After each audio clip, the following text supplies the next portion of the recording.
Okay. Let's talk about section 19.3. I'm going to make sure to use some color coding because there's going to be a lot to keep track of. And it's probably a good idea to bookmark this video or keep track of it somehow. As we're talking about chapter 19, this is probably going to be one that you're going to want to come back to. In the video segment about resistor combinations and their effective equivalent resistances, we said a couple things that it's going to be worth nutshelling. We said that in a series circuit, that the voltages, the potential differences we encounter, need to add to 0. The sum of all the potential differences for all the different pieces of the circuit should be 0. A series circuit, right? 1, 2, 3, 4, however many resistors and batteries there are, is a loop, is one loop. And think about that like weird helical ski slope. Once with the ski lifts us up and we ski down, by the time we get through all of the obstacles, we should be back and ready for the ski lift to lift us again. No matter whether that's a single loop in a circuit or a small loop within a larger circuit. And that's the key, is in a closed path, we've got to start with experiencing a particular electric potential, move through whatever obstacles, whatever potential differences we're going to see on our way. But if we get back to the same point, the electric potential environment should be the same as what it was when we left, because it's the same point in the circuit. And that's Kirchhoff's rule number 1.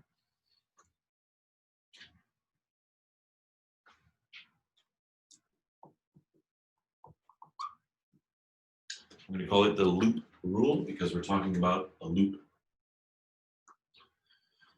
We said that in a parallel circuit, that as we have current coming into a junction, a branch point, if it branches this way and goes through this resistor, or branches this way and goes through this one, or through this one, and then recombines later, maybe. That this branch point has current going in, and then 3 different currents coming out. And the 3 currents coming out need to be accounted for by the current coming in to that branch point, to that junction. In other words, as we have cars driving on the road, yeah, they could go straight, they could turn left, they could turn right, but we can't lose cars somewhere along the way. Somehow, all of the cars that turn left and all of the cars that turn right and all of the cars that go straight, they must have come from this road, because this is a one-way street. They have to have come from this way. And then, yeah, they turn left, they turn right, or they go straight, but they all are accounted for. The total of the 3 paths, total number of cars that go that way, needs to be equal to the total number of cars that came into the intersection. The same thing is true about charge. We can't lose any cars. We're not just going to disappear somebody in the middle of an intersection. Charge has to be conserved as well. So here we're talking about conservation of energy. Here we're talking about conservation of charge. So what that means is that all the current going in to a branch point, to a junction, an intersection, whatever you want to call it, needs to be equal to all the current going out. The current coming in and the current going out. Another way that you could write this, if you wanted to think about that, is that the sum of all the current needs to be 0. So and so much in, so and so much out needs to, so positive current on the way in, if you like, negative current on the way out. I'm not a huge fan of that, but you could think of it that way. I like this one. All the cars coming in needs to be accounted for by all the cars going out. I'll call this the junction rule.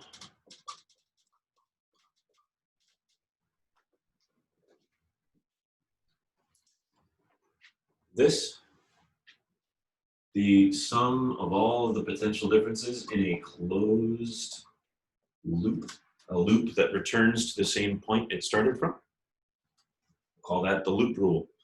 And this, the currents in to a junction needs to be the current out of the junction. We'll call that the junction rule. These are the two Kirchhoff's rules. Okay. So far, there's no real reason to have talked about them. It's not clear why we need them. I mean, we've used them already, technically, to derive the formulas for the equivalent resistances of resistors in series and parallel. The reason they're useful to us is in the case that the circuit we are presented with is not easily compartmentalizable into pieces that are parallel and pieces that are in series. I'll show you an example of what I mean. Magically, the image changes. So I paused the recording so that I could take time to draw a nice, faithful, color-coded rendition of example 19-8. It's worked in the book, but I'm gonna work it here on the board and explain the different steps, the steps that I would take and that I recommend that you take. So take a minute, check out the diagram, see what's going on.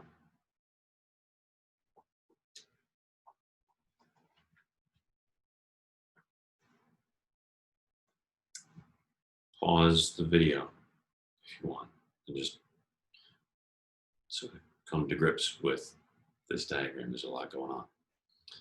What all do we have?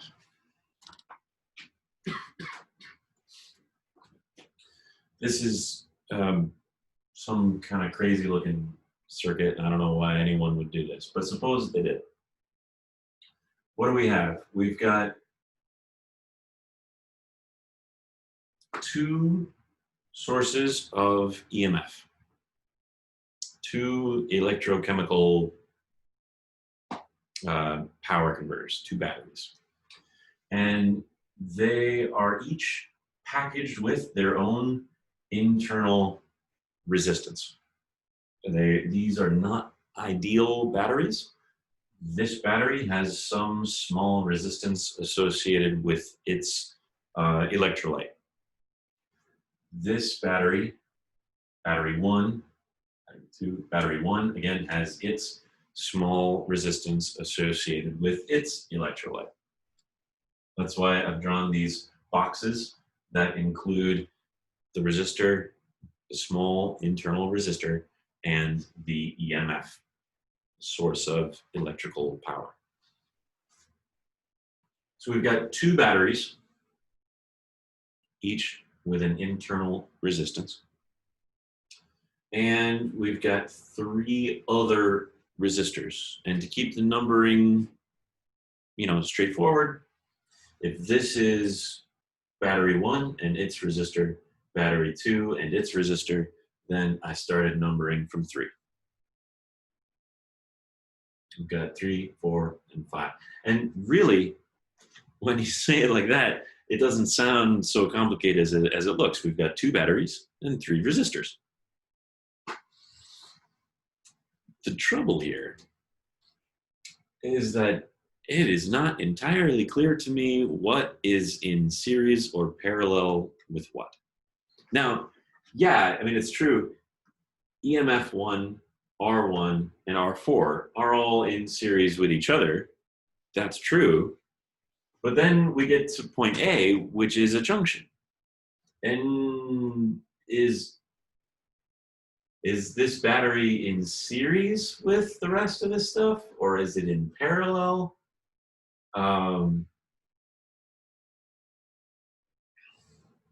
It is not a trivial thing to redraw this circuit in a way that makes it, straightforward as far as the formulas that we have for the equivalent resistance. We can reduce resistors in series.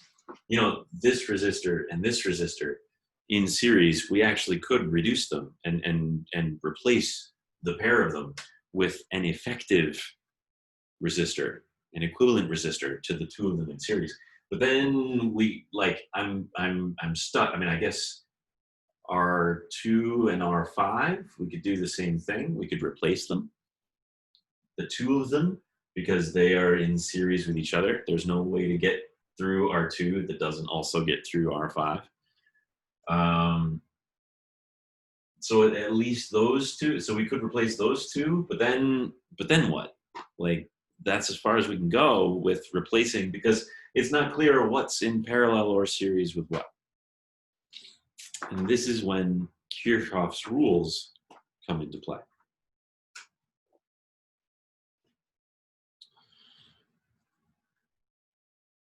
We know that if we follow any closed loop of this circuit, any path we could possibly follow, from point A through B to C to D up to H and around back to A, that's a closed loop. The sum of the potential differences that we encounter traversing that loop needs to be zero because of Kirchhoff's loop rule. Pick a different loop. From H to D, down to E, F, G, up to A, and back around to H. Still, the sum of all the potential differences that we encounter needs to be zero, according to the loop rule. If we're back to point H needs to have the same electrical potential environment that it had when we were first there. So the total potential difference from H around back to H again needs to be zero. And there are three possible loops that we could draw. There's the loop that sort of looks like the top half. There's the loop that sort of looks like the bottom half. And then there's the loop that is the outside the perimeter. There are three possible loops in this circuit that we could consider.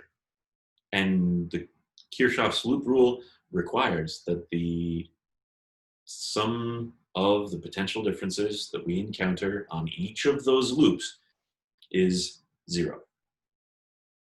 So that's a thing we know. The other thing we know is that when current is approaching point A. Now, point A is a junction. We've got one branch coming in. It doesn't have to be this branch, but we've got choices. Whichever way current is flowing, it gets to point A and it has choices. It can either, let's say it's coming around this side, down from H to A this way. We could either keep going straight and head to point G, or we could turn left and head to point B.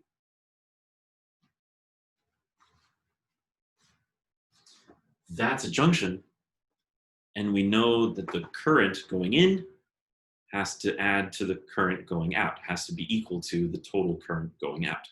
And that's because Kirchhoff's junction rule. Now, we are interested in saying something about the current through the circuit in all the different parts. Because if we know the current flowing in each path, well, these are resistors, so we can find the potential difference across them with Ohm's law, V equals IR. So as long as we know the current flowing in each path, we've got the circuit solved. We could find whichever quantity we want. Power supplied by the batteries, current times voltage, potential difference across each resistor, V equals IR. There's nothing we couldn't say if we knew the three currents. Okay, so even though it looks like there are about 12 unknowns on the board, the things in green are just markers, just places to, handles to hold on to as we go through the problem. We've got these three blue variables, and actually, if you follow along in the book, those values are given to us. We know that this resistor here is 30 ohms. We know that this resistor is 20, and we know that this one is 40. So they aren't variables. I just wanted to keep them symbolic because I didn't want the number 30 floating around in our equations that we're about to write and have it not be clear where it came from. So I'm going to put those numbers in, just not quite yet. I want to show where the number 30 comes from in the equations because we need it, and then we can plug in the number 30. Same story with the resistors R1 and R2, the internal resistances of these two batteries. If we follow along in the textbook, they're actually both 1 ohm, just really easy, 1 ohm. Again, I'm going to leave them symbolic for now until we get the equations written, and then we can plug in the values we know. Same story with the EMF. Both EMF sources are given. This one I think is 80 volts, and this one is 45 volts. So again, everything on the board is given. So what are the variables? What are we solving for? The current. If we know the current in each path, we've solved the thing. We can say anything we want to say about it. Which way does the current flow? It's a good question. We don't know.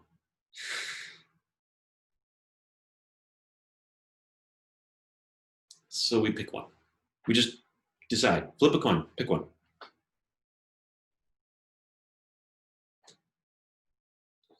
What if we're wrong? Well, we'll end up with a minus sign. And we'll get an answer that looks like negative current. Oh, that just means it's going the other way. Done. Okay. Is there no way to kind of guess which way the current's going? Well, I didn't say that.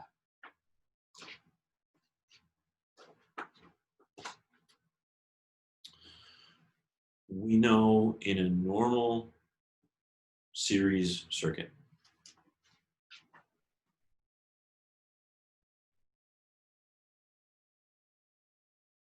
that current flows from the conventional direction of current using imaginary positive charge carriers is that current flows from the positive plate around to the negative plate, away from the positive into the negative, just like electric field. So here, I want to make the same decisions.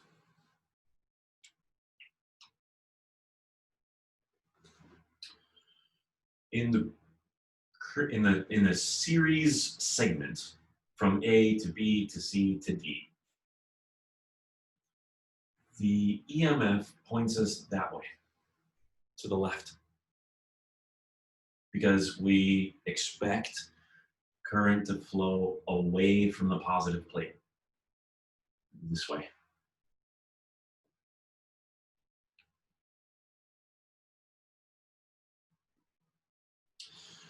On the series path from G to F to E, the battery is oriented the other way, and I expect the current to flow away from the positive plate,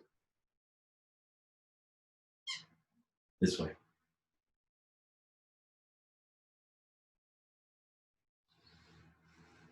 In the path that goes from A through H to D,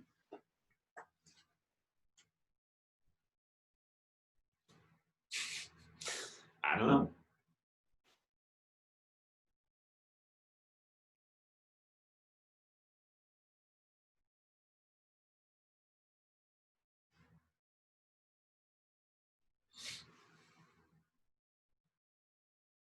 I don't know. I'm gonna guess. That's all we can do. There's no battery here in this top path from A to H to D that tells us a direction we should imagine the current going. I'm just gonna guess. I'm gonna guess this way.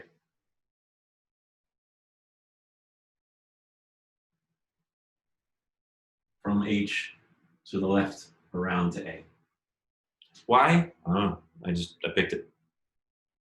I don't even know if it matches the direction that the book chooses. Nope. Oh well. You've got the book's derivation. Yeah, all right. Okay, fine. Let's use the direction the book chooses so that everything matches up nice.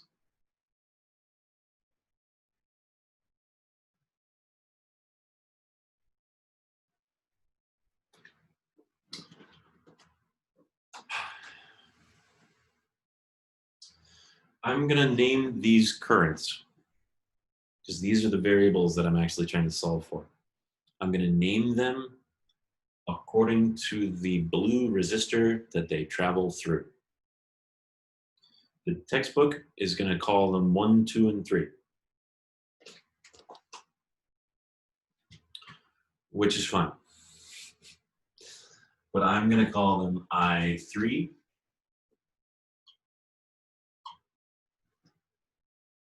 because we're traveling through resistor R3. I'm going to call this one I4.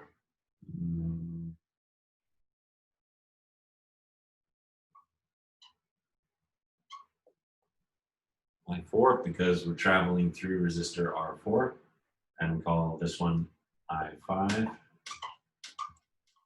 because we're going to travel through resistor R5.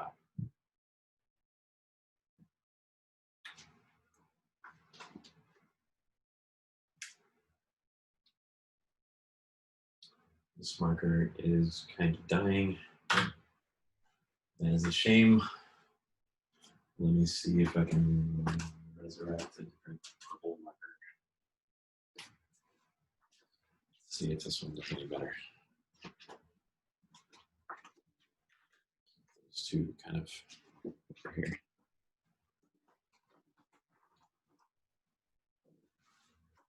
Okay.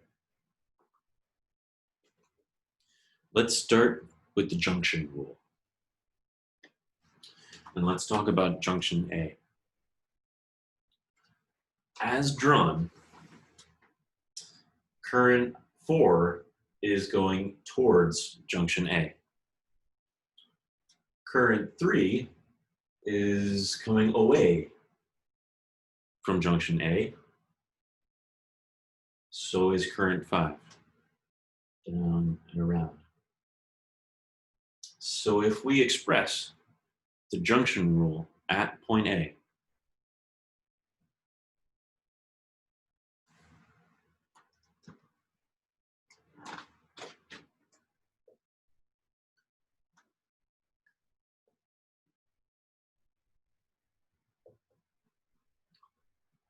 current I4 coming in. Let's go really slow. Total current in needs to equal total current out. I4 comes in, I3 and I5 go out.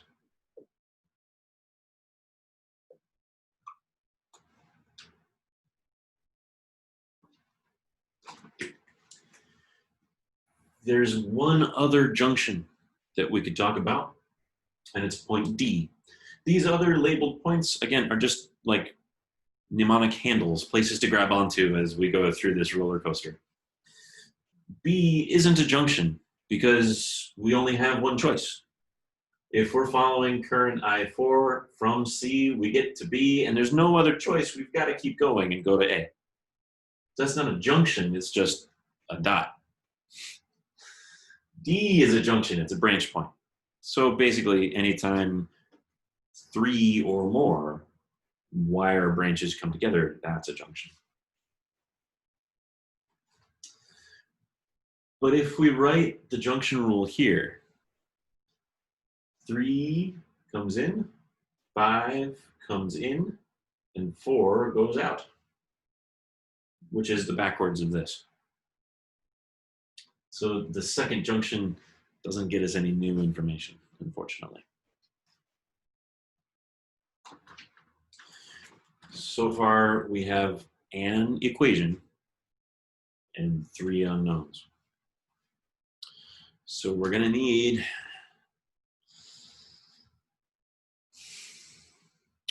two more equations. If we're supposed to solve a system of 3 variables, we're going to need 2 more equations.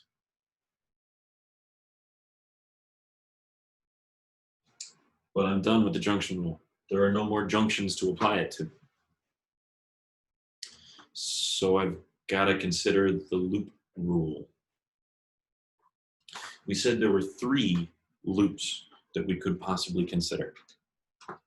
The top half, the bottom half, and the perimeter.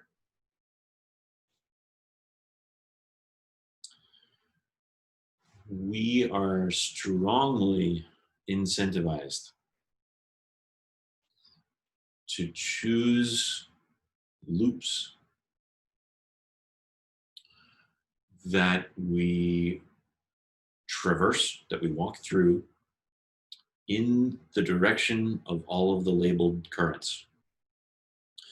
If we go through a battery in the direction that the ski lift wants us to go, that's an increase. We are lifted uphill. Our electric potential has increased. If we go through a battery the wrong way, like tripping down the ski lift, we end up falling. The electric potential ends up decreasing by the amount that the ski lift would have lifted us. If we go through a resistor backwards, that's like we're climbing uphill. We're like trudging up the ski slope, doing like, what is that thing called? Snowplow, right? Where you orient the skis so they make a V so that you don't slide back downhill, right? So we're like manually climbing up the resistance, climbing up, right? We're going uphill. As we go through that resistor, we're not spending electric potential, we're gaining it. So if we're going backwards, the labeled current, all kinds of things happen with extra minus signs, and I want to avoid that if I can. Don't worry, we'll see what happens. We'll look at examples in the next couple days where it's true that we have to traverse a loop backwards a labeled current. But I think here we can get away without. We said we need 2 equations, and I can see 2 loops that we can walk always in the direction of the labeled current.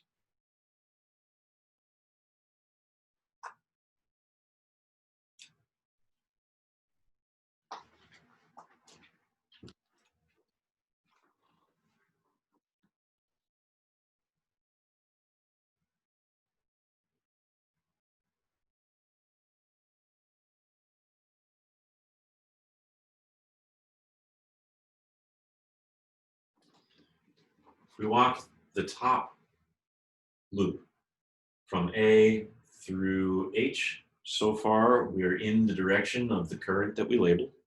A up to H, around to D, turn right, go through point C, but that's in the direction of labeled current I4.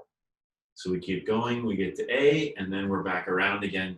That's a loop that we can walk always in the direction of the labeled current. We can get the same kind of thing to happen if we walk the other way.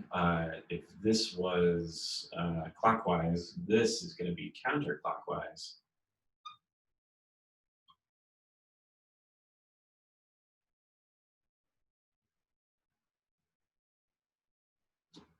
Around the bottom loop. From A down to G in the direction of current I5. Across the bottom, up through R5 to point D. And then we turn left and go through C, B, A, and back down again. And again, from D to C to B to A, that's in the direction of labeled current I4. So if we follow these two loops, there's never a time when we're walking backwards one of the labeled currents. That's good. Let's see what happens. I'm going to call them, I don't know. What do you want to call them? I'm just going to call them top loop and bottom loop. I'm going to try to call them top loop and bottom loop. So we're applying the loop rule to the top loop. Let's start at A. Start at A.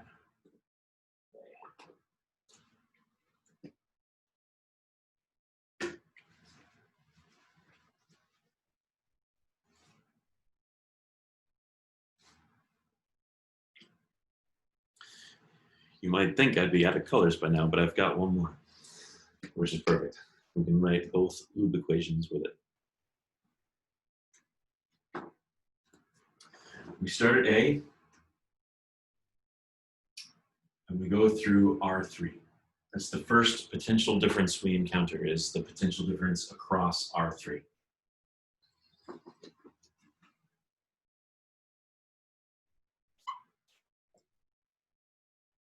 I'm going to call it V3. It's the potential difference. We could call it delta V3, the potential difference across resistor R3.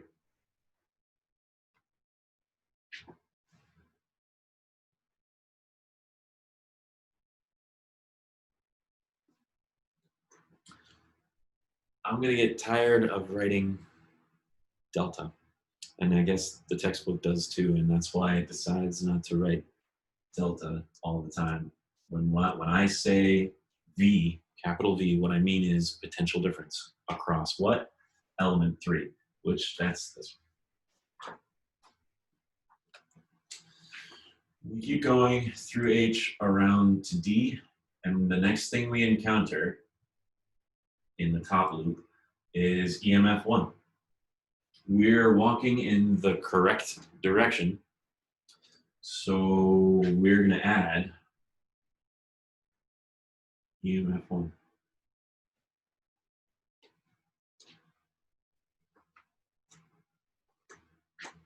The next thing we encounter is the little resistor built into the battery, R1. So I'm going to call that V1.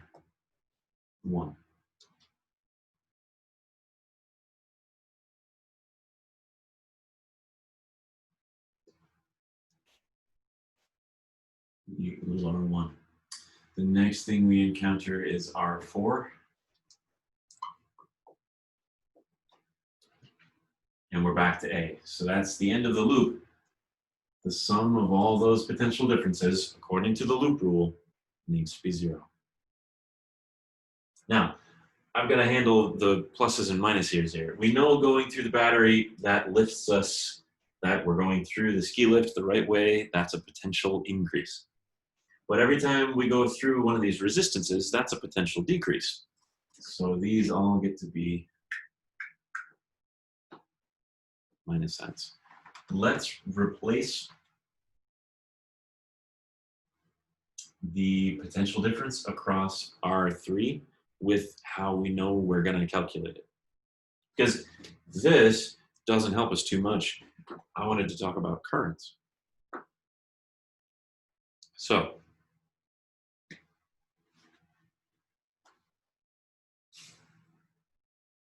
I'm going to keep the minus sign, the plus sign, minus sign, minus sign,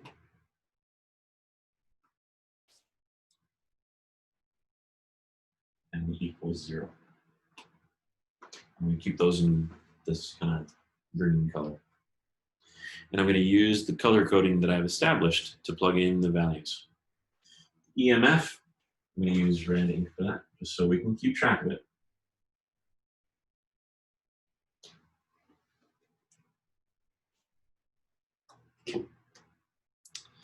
The current, I3, the current times the resistance is going to get us the voltage. V is equal to I times R. I, that's purple, and that one is blue. I3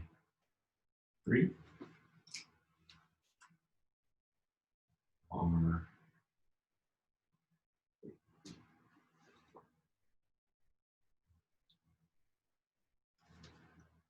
The voltage, the potential difference across little r1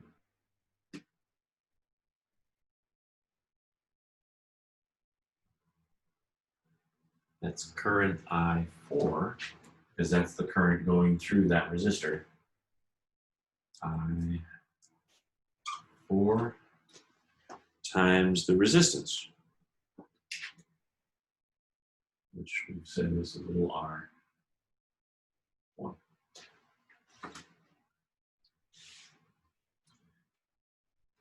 The potential difference across element 4, that's current I4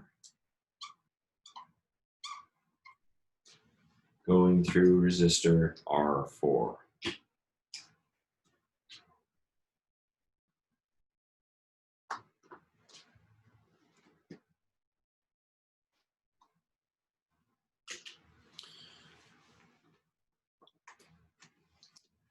The potential decrease across resistor 3, the potential increase due to the EMF of the battery, the small potential decrease due to the internal resistance of the battery, and the potential decrease due to resistor R4. Add them all up. It needs to add up to 0 because Kirchhoff's loop rule.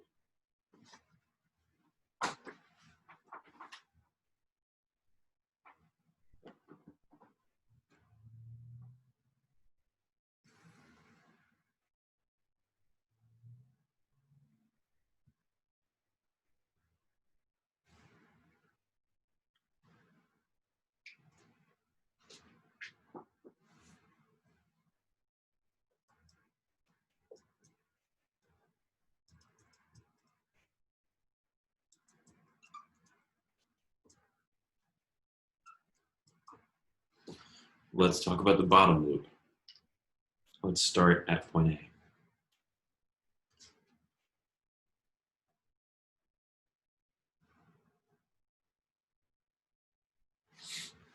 A little bit faster this time. Ready? I need red, orange, blue.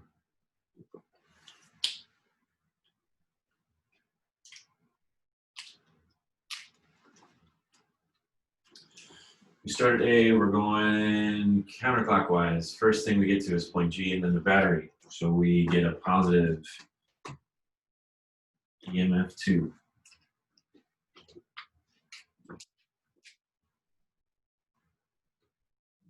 Next thing we have is the internal resistance of the battery. That's going to be a minus because we're walking through it in the direction of the labeled current. That current is I5 times the resistance little r2. Potential difference across the EMF. Potential difference across little internal resistance R2. Next thing is we see R5.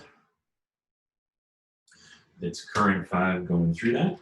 So we're going in the right direction. It's going to be another minus sign. Current I5.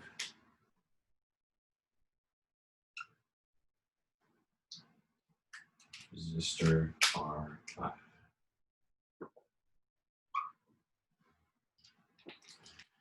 We get to point D, we turn to left. We're still going counterclockwise. But now we're walking from D to C to B to A to finish the loop. But that's exactly the same path we just took to get from D to C to B to A in the top loop. So from D to C, I'm out of fun colors, but this much was D, C, B, A. From D to C gets us EMF 1. From C to B gets us little r1. From B to A gets us r4. So this piece, I'm just going to reproduce it here.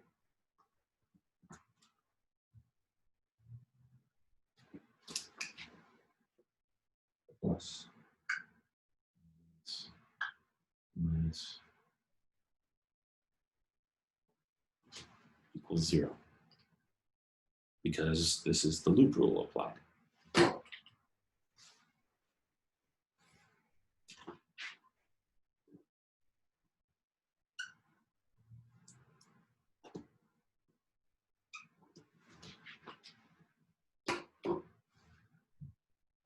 I4, we need R4. We need little r1.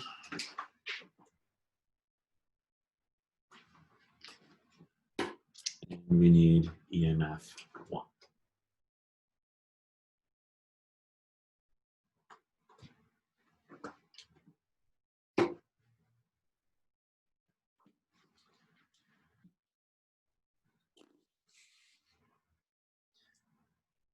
Here's an equation from the top loop that uses currents 3 and 4. Here's an equation from the bottom loop that uses currents 4 and 5. And here's an equation from the junction rule that relates all three. This equation is completely different from this one, is completely different from this one. That's 3 independent equations in 3 things we don't know, we can solve.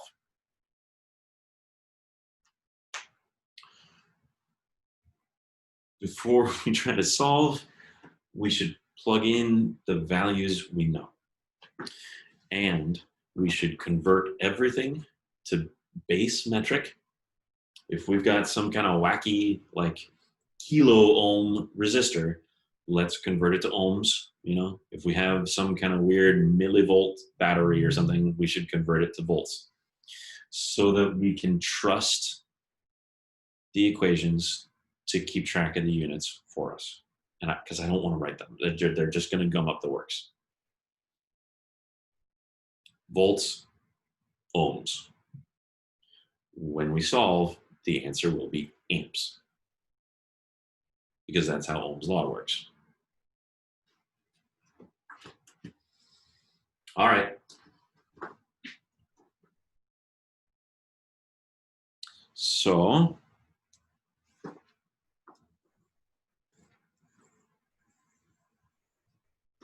let's plug in what we know.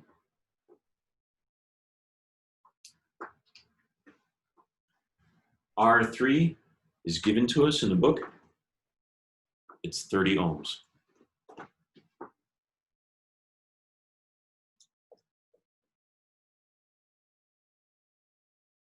let's write this like an algebra equation, like negative 4x plus 3y, you know, minus 4z, whatever the story is. Let's write it like coefficients and variables. So R3 is 30 ohms times I3. I'm not going to write the ohms part because I'm just going to trust that the units are going to come out in the wash. Plus EMF 1, the textbook says, is 45 volts. Don't worry about the unit. It's going to come out in the wash. Minus I4, little r1, but sorry, see, so we kind of end up switching the order of the terms just so we can write resistance coefficient of 1, because these little internal resistances we said were 1 ohm times I4 minus R4, this one, which we said was 40.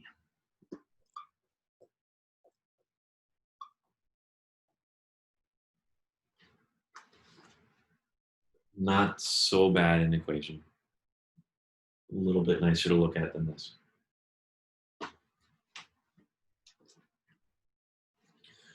The eyes, as I'm used to the color coding now, the current is kind of blending into the thing. So I'm going to erase them and just for, you know, just for shiggles, really, use the same color coding as I used down here.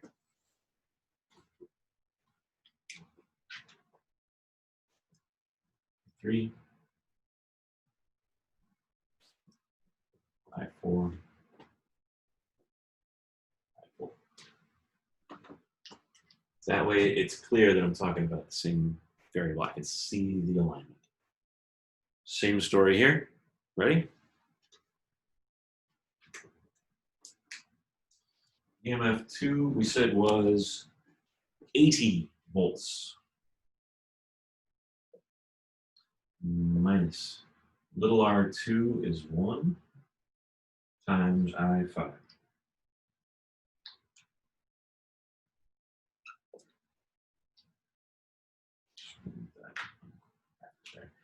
Minus R5. 20.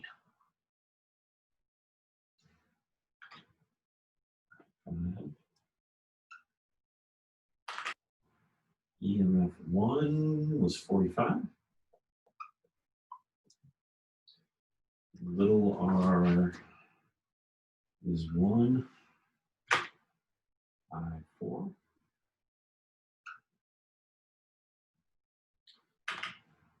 R4 we said was 40.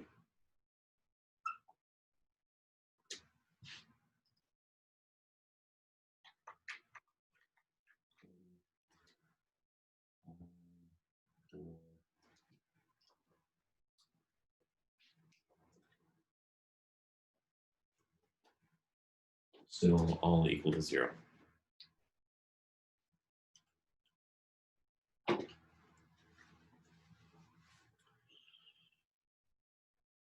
Solving the system of this equation,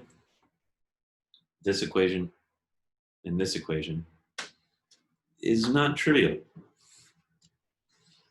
But it's not the worst thing ever. It's definitely something we can do.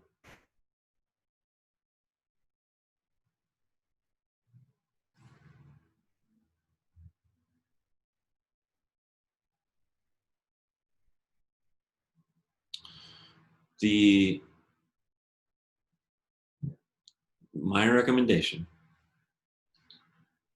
is to solve this one for I3, because there's only one variable, there's only one term in this equation with variable I mean, it doesn't really matter because we're going to combine these two anyway and make it 41 I4.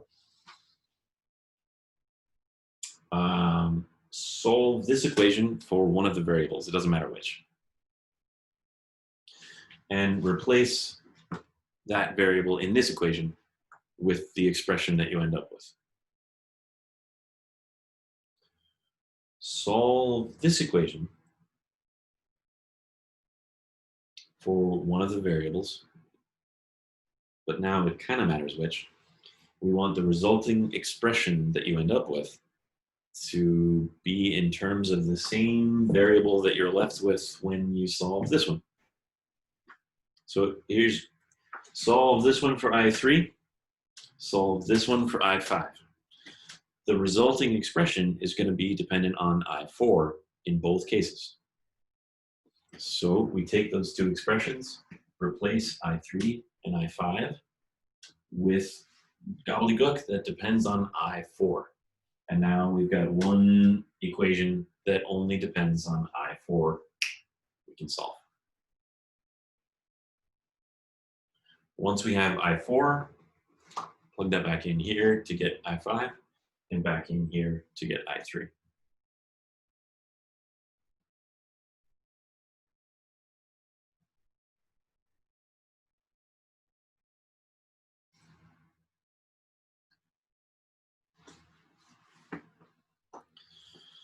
I strongly suggest you pause the video here and work through that algebra on your own. And then confirm that what I do is correct, frankly. But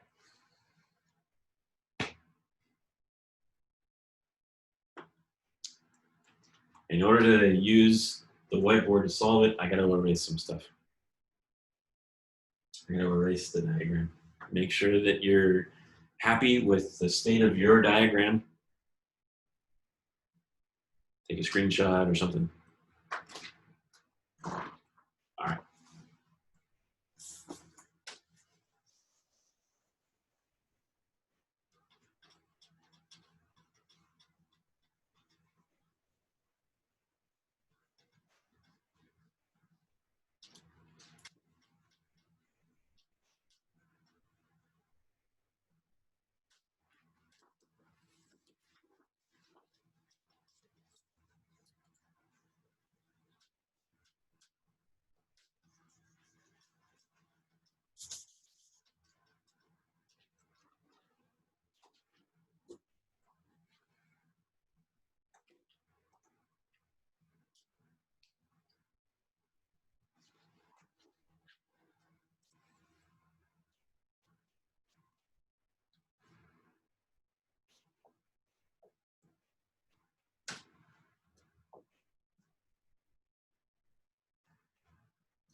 Up a little bit.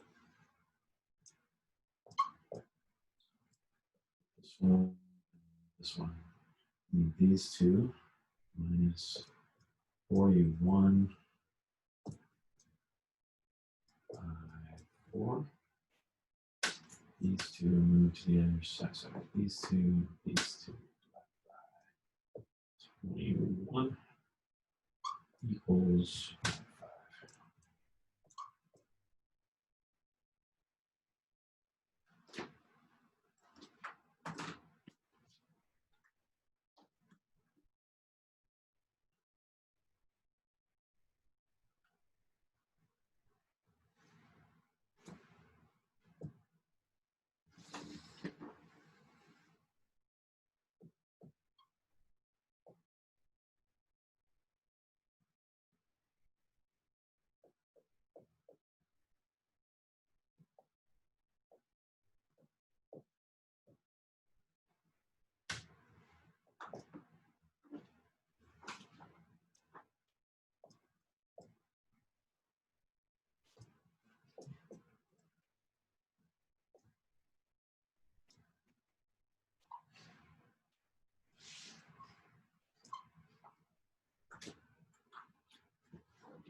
With me so far?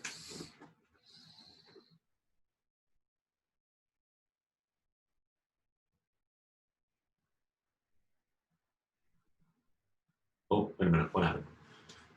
45, see? 45 minus 41, I4.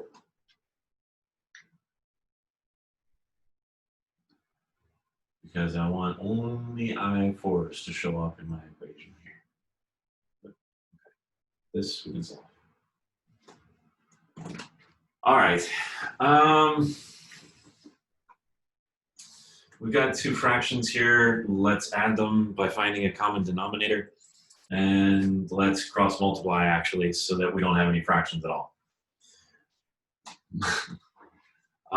So maybe 30 and 21 have a simpler common factor. I frankly expect they do because they're both multiples of 3, but I don't really care enough. I'm just going to multiply the whole equation by 30 to cancel this one, and the whole equation by 21 to cancel that one.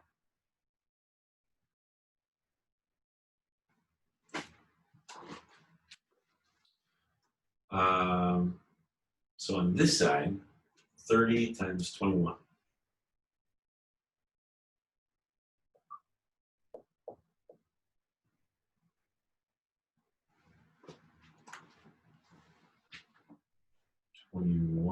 Because when we multiply through by 21, the 30, 21 and 30, the 30 will cancel, but we'll have the multiplication by 21 for this term. 45 minus 41 by 4. I gotta erase.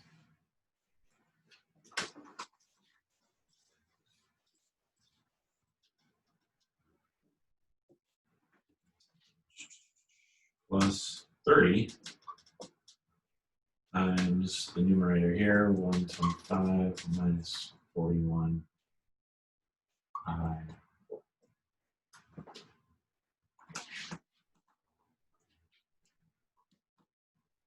All right, and at this point, we can break out the calculator and figure this out. Let's see, 20 times 45. 20 times 45 would be 900. And this is 21 times 45, so there's one more 45. So it's 945 plus, I'm sorry, minus.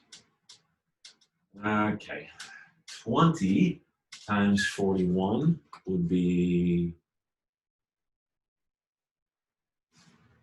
820. And there's another 1, so it's 860.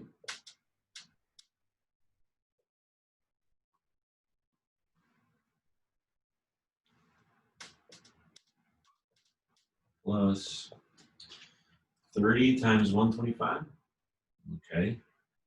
125 times 3 would be 375 plus the factor of 10 minus. Okay. 3 times 41 would be 123 times another 10.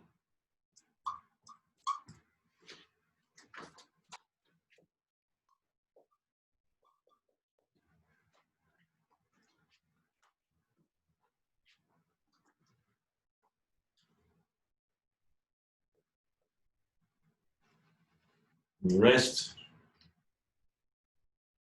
now I feel like I can break out the calculator. I'm ready.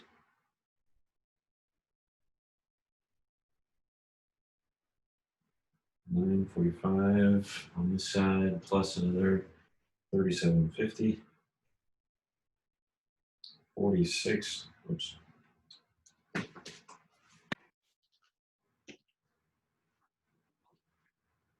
$46.95. So combine all the I4s. 630 of them, plus another 861, plus another 1230. 2,721.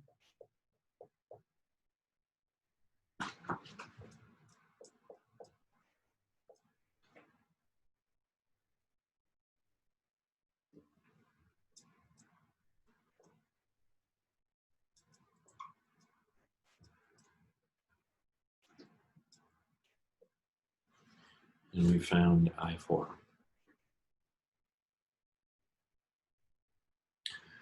Now that we have I4, we can plug it back into those equations that I had written a minute ago to find I3 and I5. Does this answer match the book, or did I do something wrong? Does it match what you got? Did I do something wrong? Because I assume you did it correctly.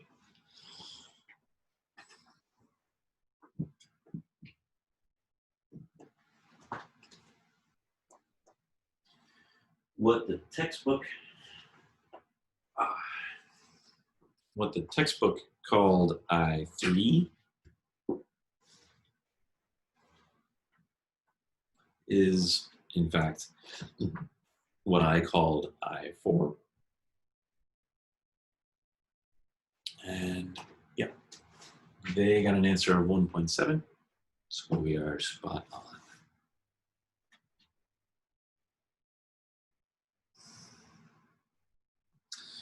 If you follow along and solve the other equations,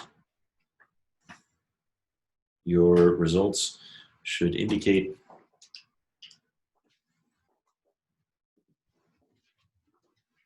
that I3, what we called I3 and what the textbook calls I1,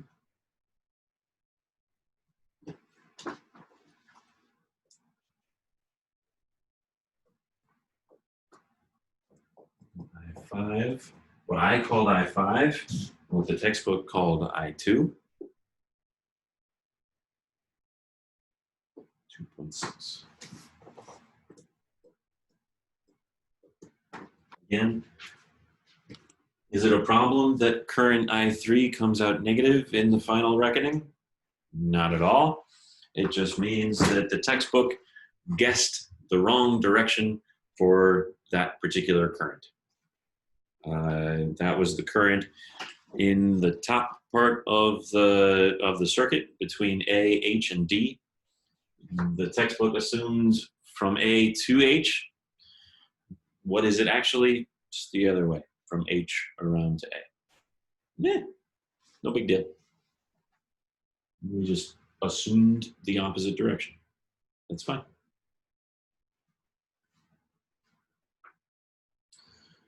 That is an application of Kirchhoff's rules, loop and junction.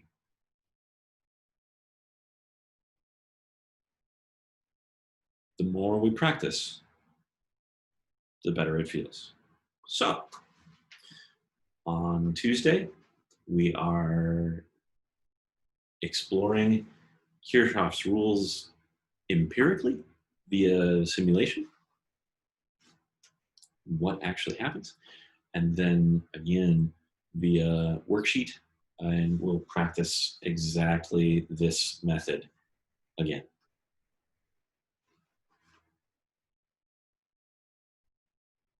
Thanks, everyone.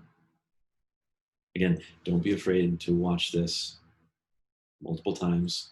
Don't be afraid to watch this, turn off, start fresh with a new diagram, generate the equations, and solve on your own, and then watch this again. Don't be afraid to look over this again, a few times.